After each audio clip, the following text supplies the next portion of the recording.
Hello, everyone. Good morning, and welcome to today's webinar on Introduction to Sage Office Connector Query for Sage 300 CRE.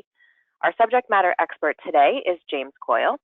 Just a couple of housekeeping items before we get started. Everyone is muted, so if you do have questions, please type them into the questions box, and we will address them at the end of the session. This webinar will be recorded, and we will email out a copy to everyone later today. I will now turn it over to you, James. Thank you very much, Krista, and thanks everyone for joining. We only have a couple of slides before we just spend the majority of our time in the presentation. In our agenda today, we're going to cover just building something simple so that you get an idea of how someone might build what they want, which is really how people began using this technology when it was first released almost now 20 years ago. So we'll do a little AP invoice query, and we'll do a job cost GL reconciliation, so you get the idea of how you can build maybe something more sophisticated, but still following the same process. We're also going to touch upon financials just so that you can see the difference between just the regular query and the extension to query, which is Office Connector Financials, so you understand what it does. And just for your knowledge, the query will connect Excel to the data in your Sage 300 Construction Real Estate database for reporting, but it doesn't derive amounts, whereas a financial requires you to derive values based on base accounts or prefixes or comparative periods, and including future periods. If your current year is in December and you want to run a financial for January or February, you could just do that. Things that the legacy financials can't do. So we'll touch upon that, but we won't be going into a lot of detail, just enough so you understand why that technology was created. We have a different presentation that goes into more information. And then we'll talk about some resources that are available to better help you understand how to approach reporting, and those resources will be useful really no matter what reporting solution that you use.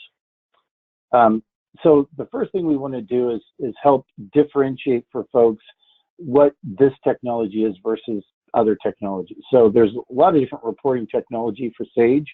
You have the report designer. I've been affiliated with this technology for 35 years, so I'm very familiar with the report designer and taught that for years. It works, right? You can design a report, you can print it, you can see it on the screen, you can print it out and share it with people, but you can't interact with the data. If you wanted to do something like special calculation, most people would try to push that into Excel or an inquiry. You know, Sage has inquiry, the ability to design inquiries, see data, get into the detail. If you learn the tool, you can be successful seeing information, and there's a means to send that data also into Excel if you so wished. And of course, you have Crystal Reports, which is a very common report writer. If you learn to use it, master it, and you can create reports. But once again, even though it's probably the most powerful reporting tool out there from a presentation standpoint, and even the ability to get into detail, it doesn't leverage expertise that most people have. And if you want to interact with data, you'd be pushing it to Excel. So when some people think about Excel-based reporting, they think about taking the data in Sage and getting it into Excel, so pushing that data into Excel. And that's not what this technology is, and we'll reinforce that. So what we're going to be concerned with when we build reports is understanding where our data is in Sage, if you're going to be evolving your own reports, that is. And there are various tools to help you understand that. So there are database training classes. There's also a set of reference guides called Quick Game Reference Manuals that a court can make available to you. They come at a fee, but they have the whole database laid out graphically, how records are related, so you can understand the database and be more successful reporting on it and understanding it. And that would be useful really regardless of what reporting solution you might decide to utilize. But our goal is to get the data in Sage that we are aware of in our mind and presented, laid out in a way that we can use it in Excel. And ideally do so in a way that the format that we arrive at is preserved. That's normally the process people follow, is once they push data to Excel, you spend time manipulating it to get it in a way you can use it. And each time the data changes, you have to repeat that process. So that's that process that we're dealing with. Rather than taking the data and clicking on a button that would then send it to Excel, which the technology like Inquiry here has that capability, that's not what we're going to be doing in this presentation. So just want to make that clear. Some people miss that, and we'll instead be spending our time when we're in Excel, thinking about data in Sage, drawing the information in to Excel once. Now it's connected, and then that data can be refreshed on an ongoing basis whenever we need. So that's the cycle. Just want to plant that seed in everyone's mind if you don't already know. There are various products in the Sage Office Connector product suite. These are Sage products. We have Query, which is what we're going to focus on today. That's the ability to connect inside of Excel to your Sage data. And that would work if you even had an Excel spreadsheet that you've been using and you simply wanted to use formulas to connect the amounts back into Sage, so you didn't have to go through a process to get that data in a formatted way of working with it, like what you see behind here is an example of a cost forecast, the project cost forecast report. So Query is the technology that is going to allow you to connect, again, not pushing data into Excel, but pulling it into ideally a formatted workbook. We also have write and import technology, which we're not going to be going into in this presentation, but that would allow me to, once I have information, rather than handling it multiple times and manually entering into Sage, Sage has a capacity, honoring our business rules, to put that data back into Sage, either by write or import.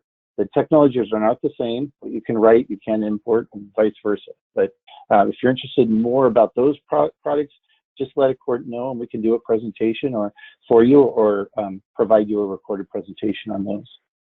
Now, as I said to begin with, querying is one way where I'm just grabbing the data in tables or assembling it, summarizing it in a way I want to use it. That's one way. And that's really the majority of things that people have used this technology for. But another way of working with data is financial reporting, assembling information and deriving amounts that make sense for comparatively to this year versus 3 years ago, something like this. That requires the values to be derived, and it would take a lot of time to do that, and that's what financials focuses on. That's not what this presentation is about, but we will give you a quick look at what financials does so that you're aware. If you have any questions through this presentation, then please chat them, as Krista said earlier, and she can relay those questions to me during the presentation. The first thing I want to start with, since this is Sage, 300 Construction Real Estate, is how this technology can be accessed right from within Sage. So one way is in your LaunchPad can look, or your desktop can look a lot different than mine, but this is one way the desktop might look. And there's Excel-based reporting options here. And under the Excel-based reporting options, there's a LaunchPad, and that will be a list of canned reports that come with Office Connector, and some of those I'll be showing you today. But another way that people access Excel-based reports is right here on the menu. Sometimes they'll put them here, or sometimes you may have menus like job costs or accounts payable. Depends on what report you run or the report manager. And amongst other reports that are there, if I come up to reports, I have the reports that come either with Sage, or maybe I've cleaned these up and I've got it narrowed down to the reports I want to use.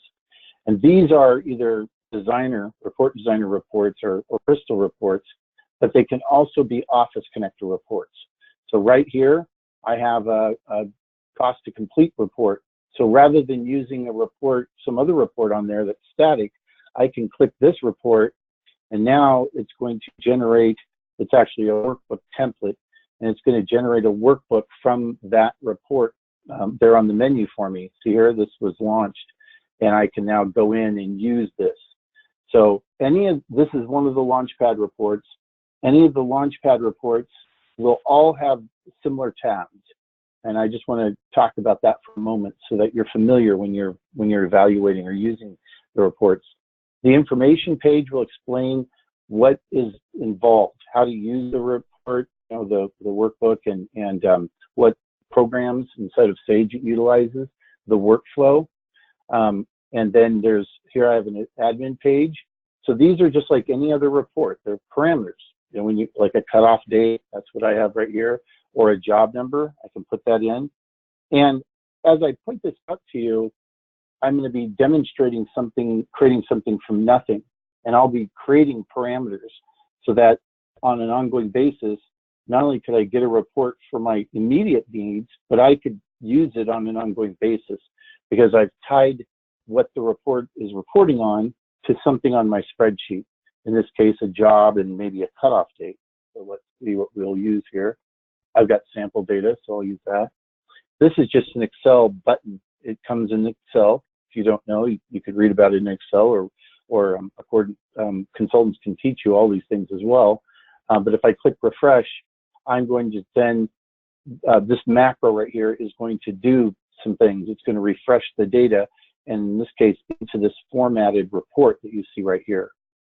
Now, Excel-based reporting is much more than just a simple reporting system like Report Designer or even Crystal, because you can have any number of reports within a workbook, a lot. I've seen some pretty sophisticated results. But as you see here, there's a lot of differences between how you might be used to seeing a report and what you see here because it's Excel. Excel has the ability to organize information in an efficient way. So I don't have to see every column that I might want to see displayed immediately. I can control the real estate and look at this information. But I could prepare my report that not only are there total estimates here, but if I open this up, I'm seeing the original, the changes, and the total with changes. So this is Excel grouping. I'm using grouping to control the real estate, but I get to open up and see more detail if I need it. Now, some of the values you see here come from one table in Sage and some from another. These are derived from detail. And you'll see, since it's Excel, it's taking one column plus another. This should be familiar to you. If you're familiar with Excel, there you go. It's very similar. But you have also the ability to plug in a value. This is where we depart from traditional report writers. I could have all these values, and I could calculate my cost at completion or cost to complete based on something calculated. But in reality, if you do the kind of work that is a construction-oriented work that takes a period of time, people know, yeah, I may have an estimate and I may have an actual cost here, but if I know something about the project, then my cost to complete might be something like that because I know. Well, in that case, instead of being under budget, I'm going to be over budget. And here I can put a value or information here as to why, unforeseen, costs. Obviously, I'd provide more detail.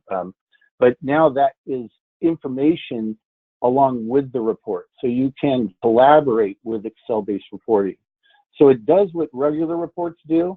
I can copy, I can paste into email and share this report. I can print it just like any other report, but I can also interact with it.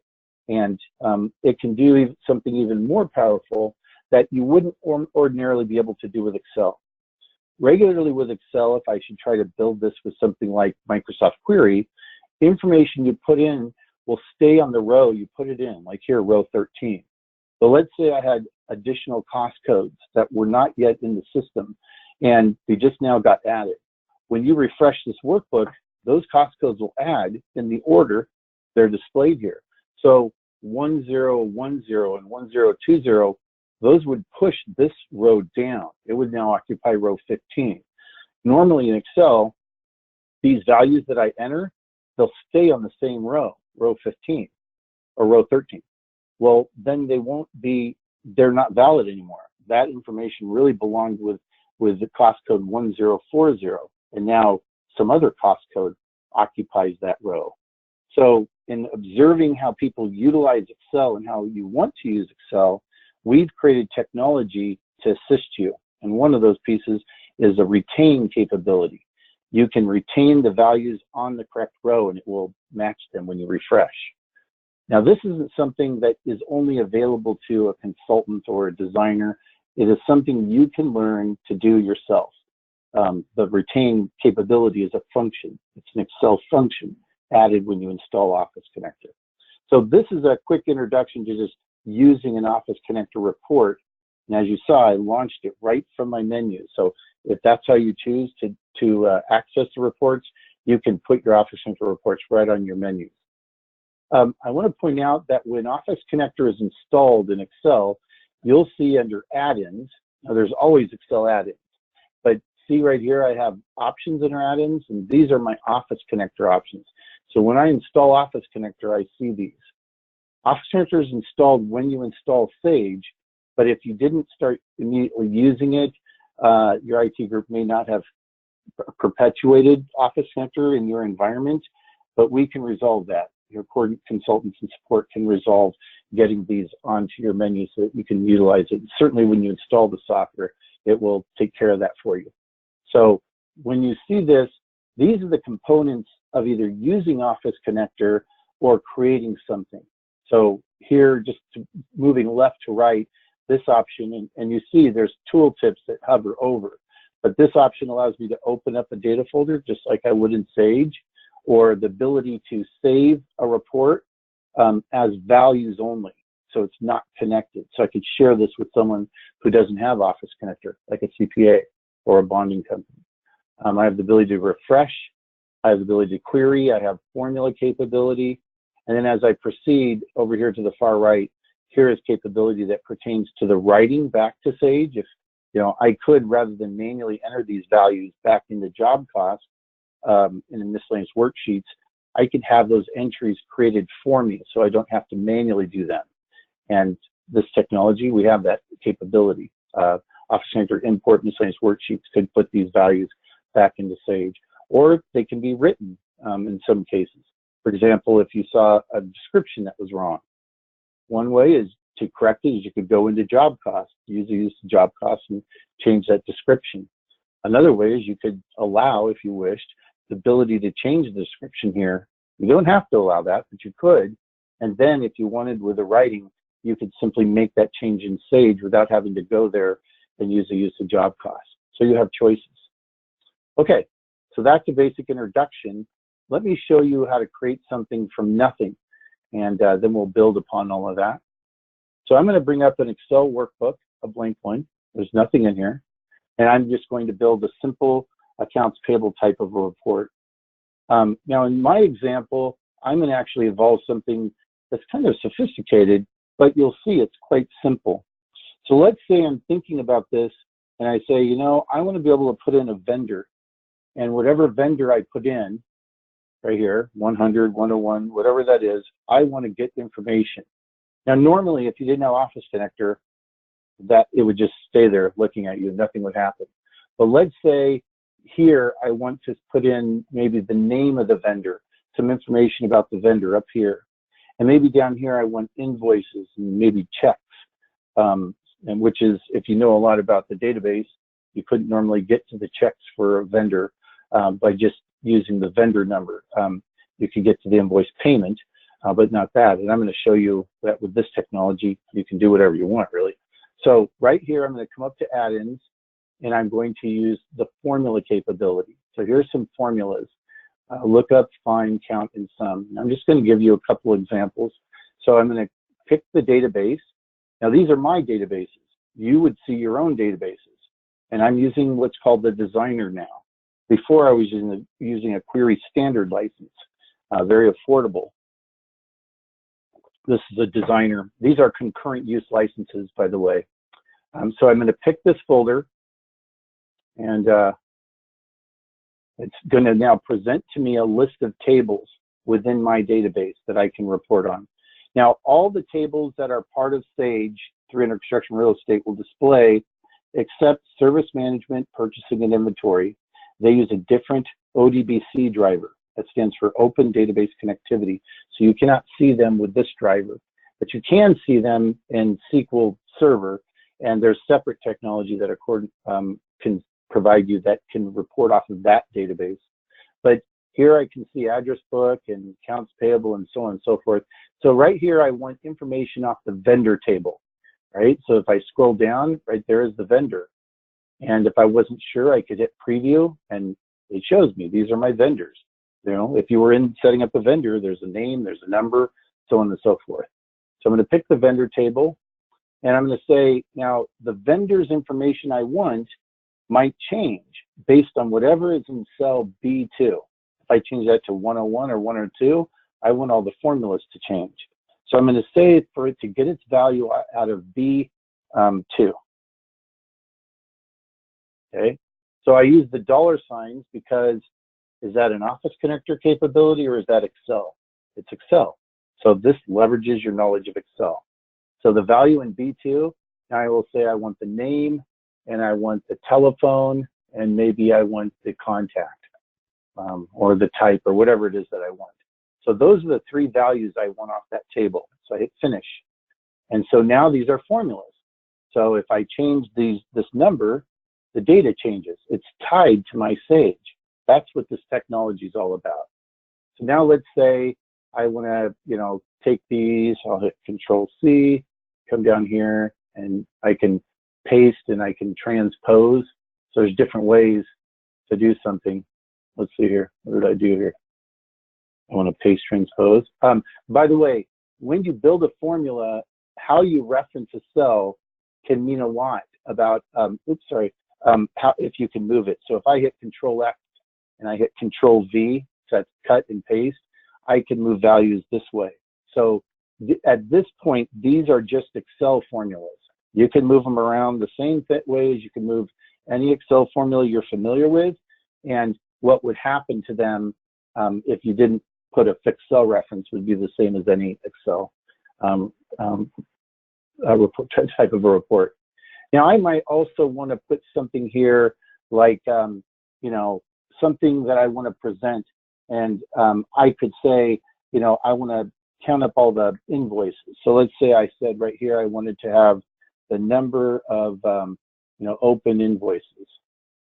I wanted, this is how I would build a dashboard, or I could put a header or footer on a report, kind of like what I'm doing. So right here, I wanted the number of open invoices. How would you go about finding that right now if you needed to do that and have it? Because let's say there's an executive who wants this kind of a report. How would you do it? Well, this is how easy it is. You click this button right here, this count, and you point at the table you want to count. So in this case, it's accounts payable invoices, right? So accounts payable invoices is what I want to count. And now if I don't put a condition, it will count all of them. But that's not going to be accurate, is it? I want it only if the vendor is the value right here. Whatever I change, I want this formula to change, just like these other ones. And I only want it to be open. So I'll add a condition that the vendor equals, and what would I put here? Would I put 100 or would I put B2? And since it's a formula, I'm going to put $B, $2. Now, if this isn't familiar to you, you'll learn it actually pretty fast because it's Excel, but these are things that are taught during training classes. So here I have the vendor that I want, but I want one more condition. I want the status of the invoice to equal, in this case, not a cell reference, but a value from my database. So these are the statuses inside of my database. I pick literal value, and then I can do fully paid or open. So if you practice a little bit with this technology, you can get pretty darn good at reports. So here, if I change this, see how it's all changing? So it's not hard if you evolve a report. This is a big departure from when I taught report writers over the years, that I'd have to teach people how to use something they didn't know how to use. And usually you have to know everything about your database. So now right here, I don't just want values from the vendor, I want detail. So I'm going to use a query. So that's another aspect of the reports that you'll see on the LaunchPad or something that you'll create. And I want my invoices, or I want my distributions or whatever it is that I want. So here I'm going to say I want the invoices, and I pick whatever columns it is that I want on my invoices. And I'll say amount paid, maybe retainage, pick the kinds of things that you want on your report, application, origin, batch, whatever it happens to be. And those are the columns I want. And now I'm going to put a condition. What's the condition? The vendor equals that number. Now notice I've been referencing the cell with everything. So once you learn one thing, it's easy to learn the rest. So vendor equals, and I'll say $B $2. Now that is not necessary with a query to put the $signs, but it doesn't hurt, right? So I've got the invoices, and I'm just going to grab all of them. You know, if the vendors equals that, I'm not going to put any additional condition. So I'm going to hit finish, and now we'll have a report. So if I change this vendor at this point, all the formulas change, but this query changes when I tell it to change. So I can right click right here and I can hit refresh, or I can hit the lightning bolt up here on this menu. There's, you know, these are just a few things you have to learn, and you can do some powerful things. But let's say I don't want to have to do that.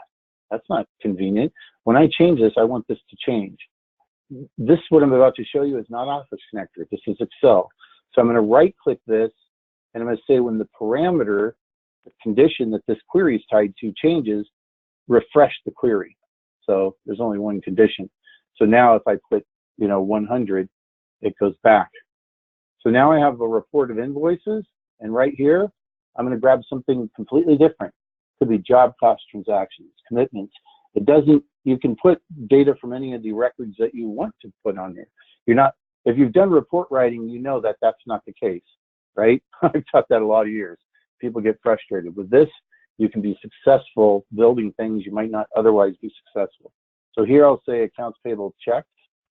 Now normally you cannot get that on the report with vendors because the key to that record doesn't have the vendor number in it.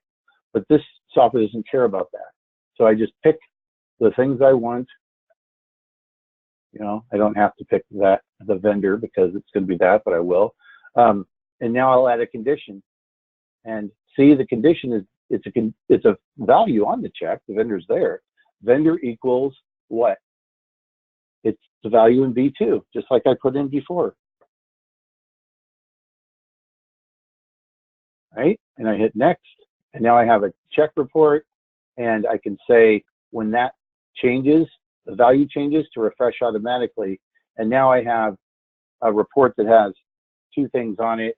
And I can then begin to use this however. And there's a lot of different reports like this in the system. I just want to show you, remove the mystery, that the things that you see are actually a lot easier to do than you think. Did you have anything to add before I move on, Krista? Nope, nothing. Okay. All right. So that's you've got the foundation for the query, right? And I'm going to show you one other type of a report. I'm going to do it in the same workbook just to show you that a workbook can have any number of different types of reports. You know, so I could say that right here, this is a vendor, dashboard or whatever you want to call it. And right here, I'm going to do a reconciliation. Now, I might not do it in the same workbook, but in my case, so I'm going to say it's a job cost GL reconciliation. So again, think about what you want to accomplish. In this case, I want to think of the debit accounts and job cost. There's lots of job cost transactions, and I don't want all of them. I only want ones that have a debit account because I want to see what's in job cost and see if it equals what's in GL, just because I'm thinking of it. So this is a common thing used in auditing and reconciliation, or really exploration all throughout the year. Very useful, powerful tool.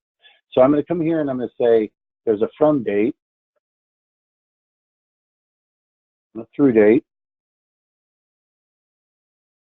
Right? And so now the first thing I want is a list of debit accounts that have been used in job cost.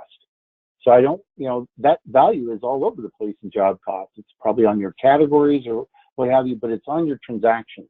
The problem is there's millions of transactions, and you don't want to look at millions of rows of information on a printout.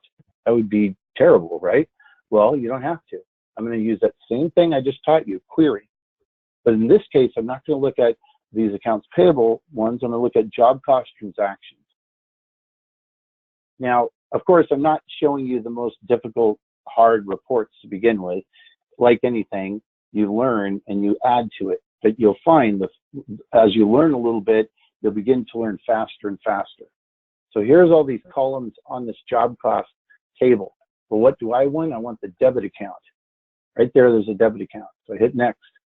Now, it is asking me what rows should it return to Excel, and I want it to return only rows where the debit account is not blank. So debit account is not equal to, and it's not a parameter somewhere on the spreadsheet.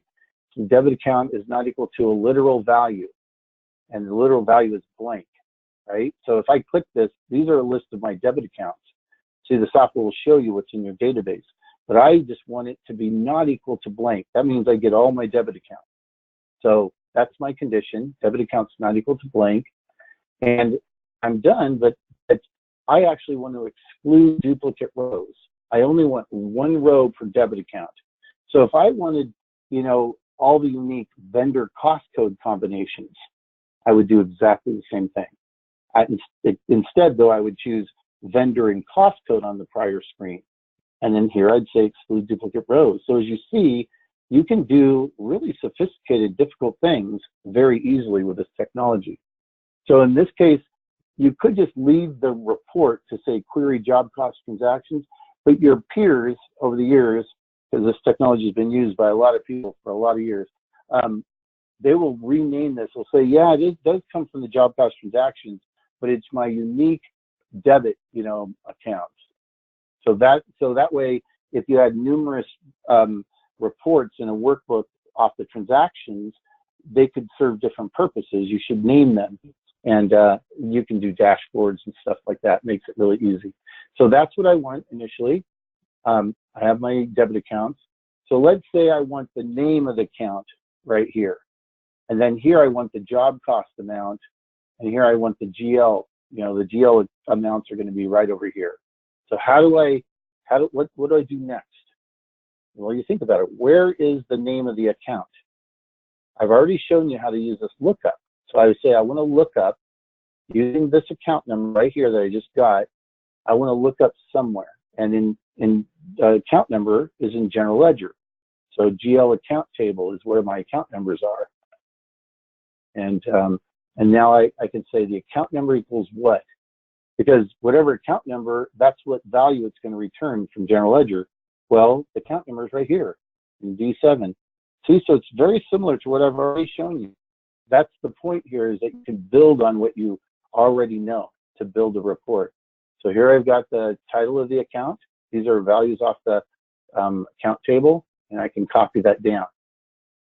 Okay, so now I've got two columns. Notice I didn't have to build everything from the start. I could evolve the report. So now I want the amount. I want to look at all my job cost transactions, but now I want to summarize them and put them right here.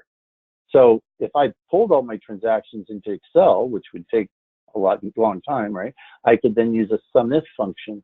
That's how Excel works. But I don't want to do that. I'm going to use a function right here that will reach out into Sage and sum up whatever it is I want. So I'm going to hit sum, and I'm going to tell it, in this case, look at the job cost transaction table. So here, job cost transactions. And in the job cost transaction table, I want to add up the amount. So if this is alien to you because you don't know where data is, well then, as you use this and learn it, when that becomes more understandable to you, the rest of this will become a lot easier than you think. That's why so many people at user conferences will rave about this technology. So here I have an amount, and I'm going to add a condition that in this case, the debit account is not equal to blank. Well, no, I want the debit account to equal the value right here. See, I'm on row 7. I want the debit account to equal, not equal to blank. I want it to equal the value of the debit account in D7. See how I'm using what's on the spreadsheet to derive what I want? But I also want this range of dates. So I'll say the accounting date, sorry, it's up here. Accounting date is greater than or equal to the value, and it's right here. Visual, it's very visual. $B, $2, and I'll add a condition, the accounting date, lesson 2 this.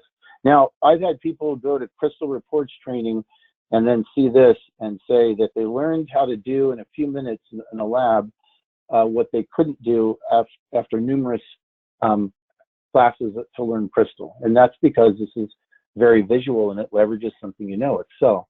So the debit account equals this right here, and down here it'll be this row and this row.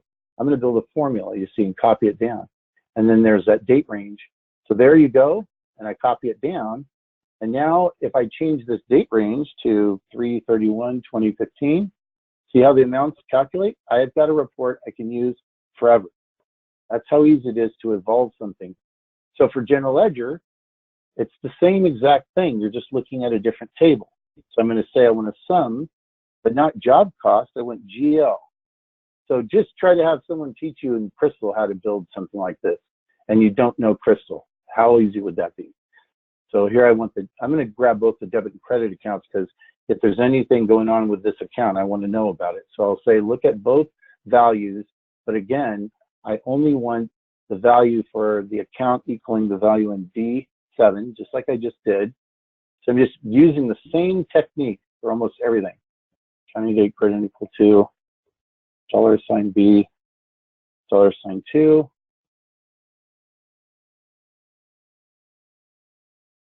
If you replay this recording later, you can go right along with me and you'll successfully build this report.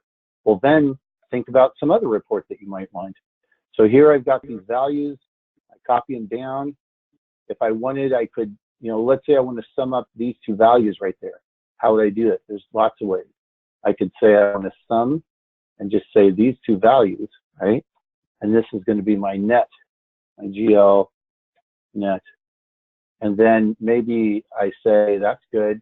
And now I want to say the delta. The delta is, I want my eyes on it.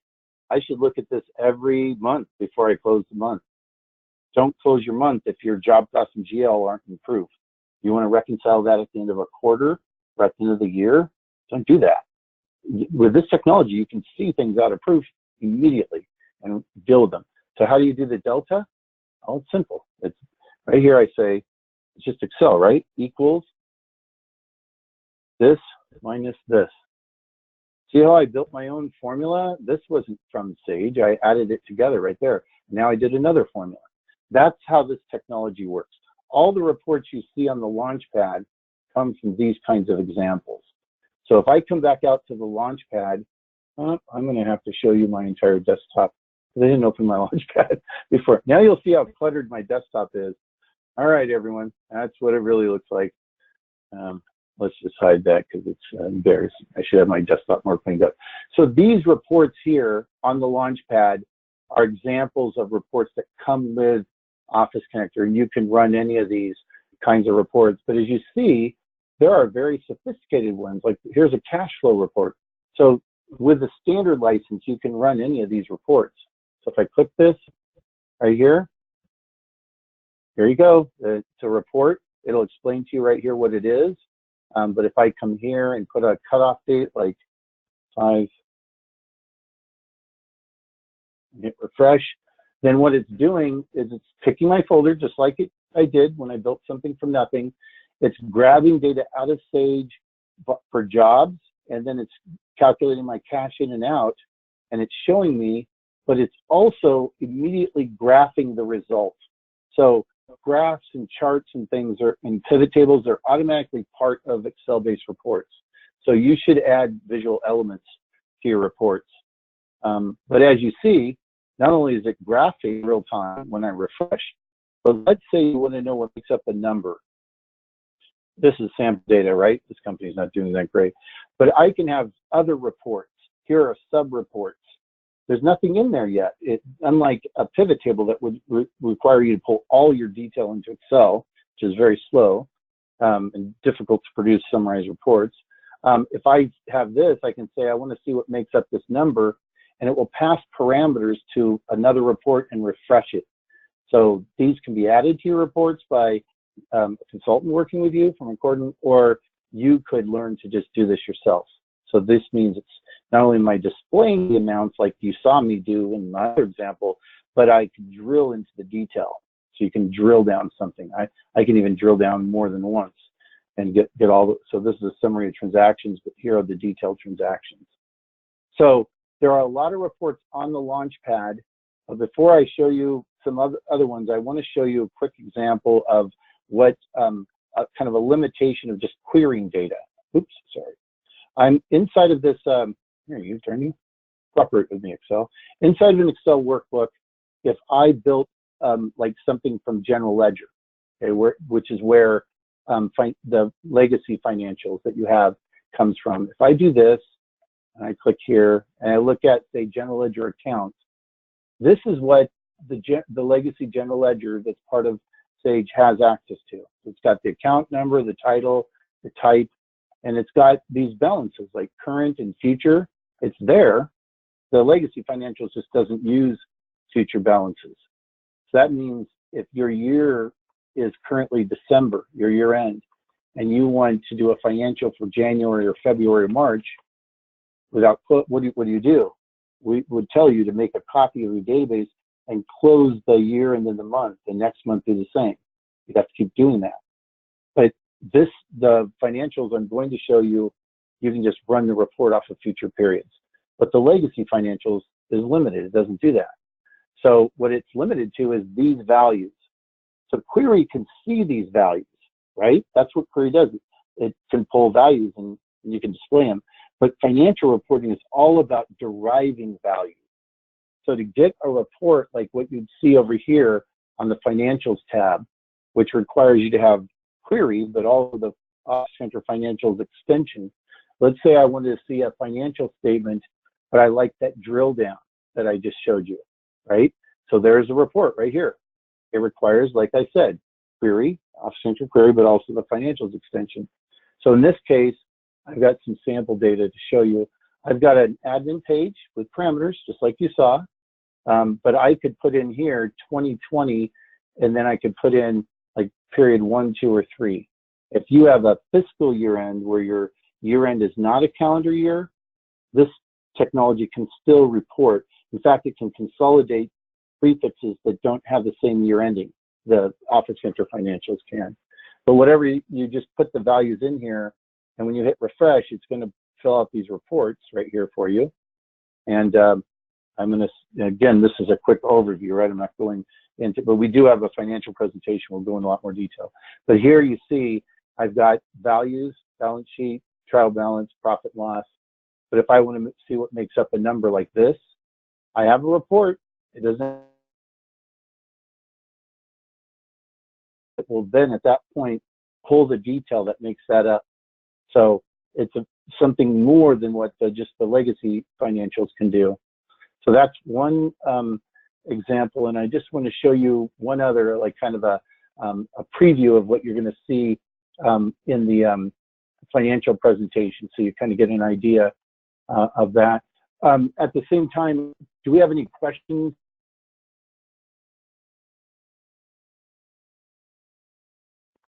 No questions yet. If you do have one, please type it into the box. We'll be happy to address it for you. Okay. So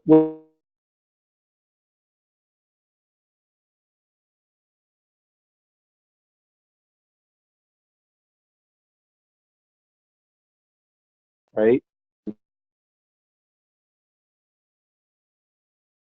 And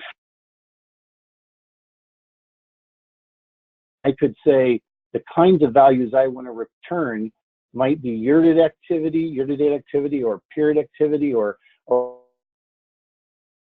budgets. I could pull data from multiple folders, and if I change the values, it will simply just recalculate. So period activity, see how it all recalculated?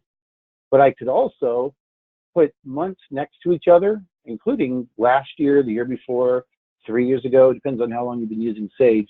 And this technology could pull off the accumulation table. And I can, as you see, I could have even quarter to date comparison reports.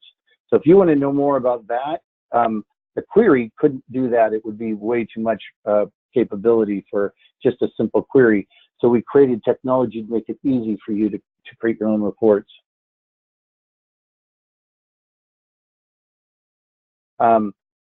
These are the products that we've been demonstrating. We showed you the query standard to run some reports. So you can see all of the reports on the LaunchPad if you want. There's a designer, there are concurrent uses. We talked about financials, and here are some other technologies we mentioned but didn't go into, the write and import. There are knowledge base articles to teach you about the technology. There's help, there's training. This is that reference guide I mentioned to you. It's a manual that talks about your entire database. So if you want to know more about how your database works, this is an excellent reference manual.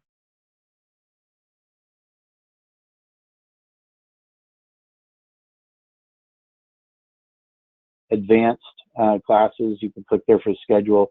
And then there are additional types of classes that Recording partners with Ventland Software to provide, and there'll be a link for that as well. If you want to know more about this software, questions, you can contact Cheryl right here. Here's her email, and there's her phone number. And if you want to talk about a specific project that you were inspired that you might want, that you would like someone to help you with, help you create it or create for you, you can contact professional services with Accordant. And there you go, like kind of right in, barely under the gun, or maybe. Thank you, James. If you do have any questions, type them in now. We'll be happy to answer them for you. We don't have any yet. That's because I barely stopped to breathe and give people a chance to digest. If we had them off mute, we'd probably hear, yeah, wow, and stuff like that. But what we have is a recording so folks can refer back to this. You could try this yourself. If you don't own the technology, contact Cheryl and you can get an evaluation to try this software yourself and understand why there's over 3,000 companies, over 10,000 concurrent uses of this technology being used by your peers. So they're working easily. And the things that people create that can be refreshed with the click of a button, it's amazing. If you do have questions later, you can always reply to the recording email later, and we'll be happy to answer them for you. So thank you again, James, for today's presentation. Again, we will be emailing out the recording to everyone later today, and we'll hope to see you on the next one for financials in February. Bye, everyone. Have a good day. Bye-bye.